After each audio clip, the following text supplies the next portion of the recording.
Friends, இன்னைக்கு சூப்பரான ஒரு பியூட்டி டிப்ஸ் பார்க்கலாம். அதுக்கு முன்னாடி எங்கள் சேனலை சப்ஸ்கிரைப் பண்ணுங்கள், லைக் பண்ணுங்கள், ஷேர் பண்ணுங்கள். ஃபஸ்ட்டு இதுக்கு என்னென்னு பார்த்துட்டிங்கன்னா அலோவேரா ஜெல் எடுத்து வச்சுருக்கேன். இது எப்போவுமே நான் வீடியோ போடுறதுக்கு முன்னாடி நான் ஒரு 2 வீக்ஸ்க்கு முன்னாடி யூஸ் பண்ணி பார்த்துருவேன். பார்த்துட்டு அது ரிசல்ட் கிடைச்சா மட்டும்தான் நான் வீடியோ அப்லோட் பண்ணுவேன், இல்லைன்னா பண்ண மாட்டேன். அதை பற்றி ஏதாவது சைடு எஃபெக்ட் இருந்தாலும் நான் சொல்லிடுவேன் கண்டிப்பாக. ஏன்னா அதனால் நீங்கள் எப்போவுமே ஸ்கிப் பண்ணாமல் பாருங்கள். இதுக்கு தேவையான பொருட்கள் அலோவேரா ஜெல், சோற்று கற்றாழை அண்டு ஒயிட் சுகர் எடுத்திருக்கேன். இதுக்கு 2 பொருள் போதும். இது நம்ம ஒரு ஸ்க்ரப்பு மாதிரி யூஸ் பண்ணலாம். இது மெயின் பார்த்துட்டிங்கன்னா பிம்பிள் மார்க்ஸு அண்ட் பிளாக்கு ஸ்கின்னில் பார்த்துட்டிங்கன்னா அப்படியே பிளாக்காக இருக்கும். அந்த மாதிரி கழுத்து நெக்லெல்லாம் பார்த்துட்டிங்கன்னா ரொம்ப கருமையாக இருக்கும்.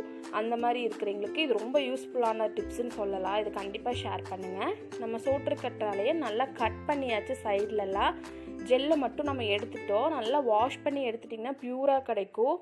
ஏன்னா இப்போ பார்த்துட்டிங்கன்னா அதில் ஒரு மஞ்சள் கலரில் வரும் ஜெல்லு. அதை அப்ளை பண்ணால் கொஞ்சம் சொரியாக அரிப்பெடுக்கிற மாதிரி இருக்கும். ஸோ அதை நல்லா வாஷ் பண்ணி எடுத்துருங்க. இப்போ ஒரு ஸ்க்ரப் பண்ணலாம். இப்போ பாருங்கள், என் கை பார்த்துக்கோங்க. ஸ்க்ரப் பண்ணுறதுக்கு முன்னாடி எப்படி இருக்குது அப்படிங்கிறத பார்த்துக்கோங்க. இது ஃபஸ்ட்டு வீக் ட்ரை பண்ணது நான். இப்போது இந்த சர்க்கரையில் தொட்டு நல்லா அப்ளை பண்ணிடலாம். ஒரு 4 மினிட்ஸ் நல்லா மசாஜ் பண்ணுங்கள். ரைட் சைடையும் அப்புறம் லெஃப்ட் சைடையும் கொஞ்சம் நல்லா மசாஜ் பண்ணி உங்களுக்கு அப்படியே ஸ்க்ரப் பண்ணுங்கள். ஸ்க்ரப் பண்ணிவிட்டு ஒரு 20 to 30 மினிட்ஸ் அது கொஞ்சம் ஊற வைங்க. அப்போ தான் கொஞ்சம் நல்ல ரிசல்ட் கிடைக்கும்.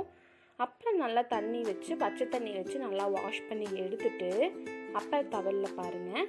இது ஃபஸ்ட்டு வீக் நான் காமிக்கிறேன். எப்படி இருக்குன்னு பாருங்கள். கொஞ்சம் டிஃப்ரெண்ட்டாக இருக்கும். இது வீக்ஸ்லி ஒரு 2 டைம்ஸ் போடலாம். பாருங்கள், கலர் கொஞ்சம் சேஞ்ச் ஆகிருக்கு. நெக்ஸ்ட்டு நான் 2 வீக்ஸ் எடுத்ததையும் காமிக்கிறேன்.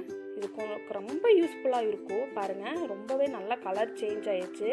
நான் யூஸ் பண்ணி பார்த்துட்டு 100% ரிசல்ட் கிடைச்ச மாட்டி தான் சொல்கிறேன். கண்டிப்பாக ஷேர் பண்ணுங்கள் ஃப்ரெண்ட்ஸ். தேங்க்யூ ஃபார் வாட்சிங்.